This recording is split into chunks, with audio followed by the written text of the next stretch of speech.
जी हाँ दोस्तों, देखिए आज मैथिली के सुपरस्टार बंशीधर चौधरी का दिल्ली में शूटिंग हो रहा है जेके यादव फिल्म्स के द्वारा।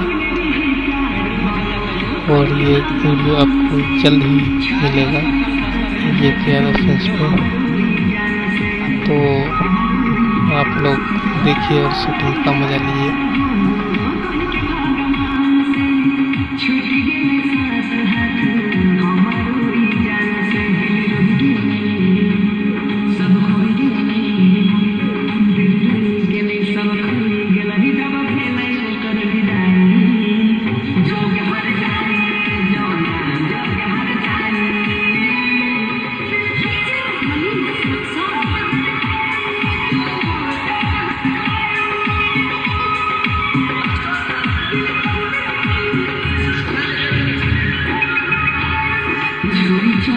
बंसी धर के सोनू के रब